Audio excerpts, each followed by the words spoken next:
Hello everyone, I'm Santiago and today I'm gonna be checking out Dragon Ball Sparking Zero on the Switch 2. So I'm usually more of a Steam Deck and PC gamer myself, but when I saw this game was headed for the Switch 2 and the Switch 1, I had to check it out. So thanks to Bandai Namco for providing a code of the game. Unfortunately, I couldn't get a Switch 1 code for the game, but I wanted to try it on Switch 2, especially because this game is on Unreal Engine 5. I have a lot of hours into this game on PC and Steam Deck. So the main thing that I wanted to talk about was the frame rate.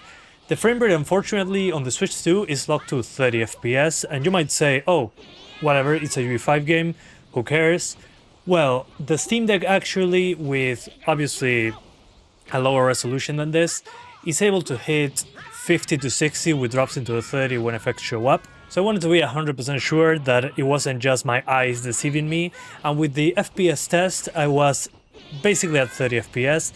When effects show up very close to the camera very quickly, which is a very common thing in this game, you get drops into 29, 28 FPS, some very small spikes in the frame time. I chose one of the city maps, one of the ones that drops frame rates horribly on PC.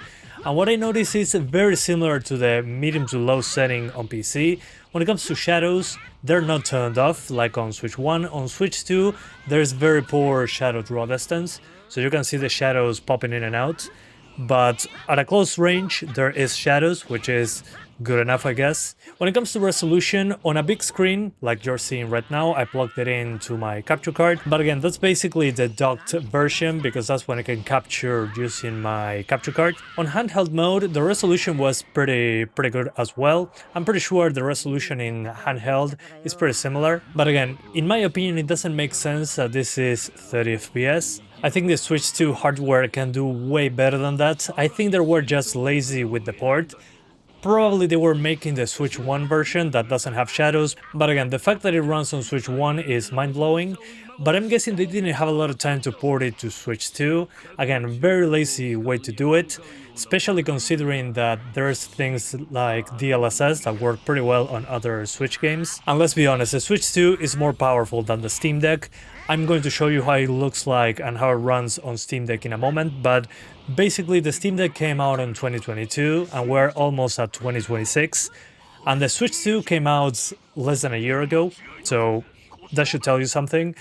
This doesn't make sense that it runs at 30 FPS, but again, in a big city or when you are outside and the sky goes black because you are in a super powerful energy level, I saw some spikes in the frame time, but those were pretty rare. I just showed you the worst ones that I found. There are some interesting things that they cut out, especially with patches. When you're in the menu, instead of having Goku flying around in all that 3D background with the characters in real time, is now a very pixelated video that they just made it like that. So you don't have those nice traversals that Goku does, which generates a lot of stutter on PC. Weirdly enough, we don't have that option on PC to do it like that. But if you look at it on Steam Deck, you can see that when I change parts of the menu, Goku flies out and goes directly into a different area. Again, on Switch 2, it's just a video in the background, which makes sense if it was for the Switch 1, but the Switch 2 should be more than capable of rendering that, especially if the Steam Deck can do it. And well, looking at the Steam Deck, that I can show you the frame rates. First of all, a disclaimer, the Steam Deck, even if it's docked, is the same performance as handheld, and in this case it's a lower resolution. So this is a very similar preset to the Switch 2, a mix of medium and low settings, with the compromised shadows, the compromised raw distance and textures, and a lower resolution on the Switch 2, obviously, because our GPU is less powerful. So this is basically 80% 800p, and the Switch 2 is a little bit above 800p, so it looks way better, at least when it comes to resolution on Switch 2. But as you can see, with unlocked frame rates on Steam Deck, it's between 30 and 60 FPS. It can go into the 40s most of the time in the most demanding moments, when explosions are close to the camera, or stuff like that happens. When it drops into the upper 20s on Switch 2 very briefly, it's like a couple milliseconds, it spikes in the frame time. On Steam Deck, it just drops from the 50s to the 30s, which again, it makes sense considering it's a UE5 game and the Steam Deck is a 2023 handheld PC. So considering what the Steam Deck can do, the Switch 2 shouldn't have any problems hitting 60 frames on this game, at least in my opinion, considering how well it runs on PC, all things considered. So what would be the best way to fix this, at least in my opinion? Well, maybe if they cannot optimize the game properly to run on Switch 2 at 60 frames, give us this preset that you have right now as the quality option, and maybe an in-between. I think you could push it to 40 FPS. I mean, we have a 120Hz screen on the Switch 2. I'm pretty sure, again, going from 30 to 40 shouldn't be difficult for the Switch 2 at all. I'm pretty sure we're leaving a lot of performance on the table with this one.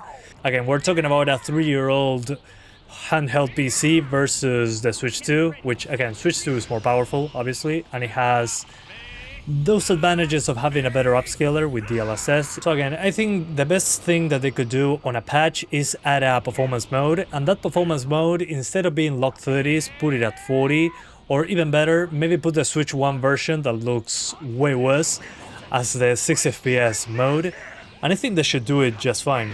This, in my opinion, is super lazy.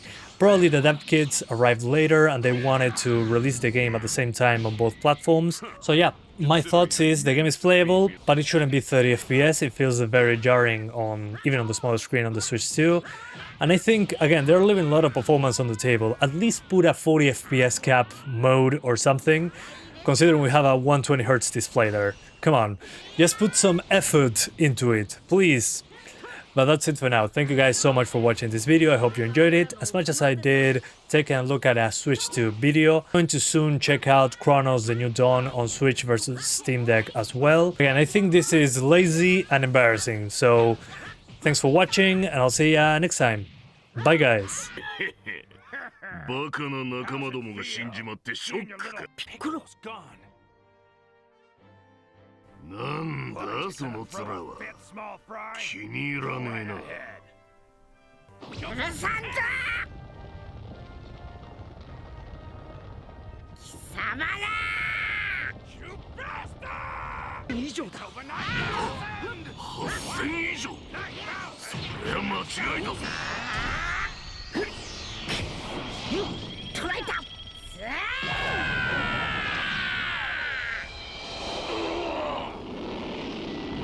どういうことだ。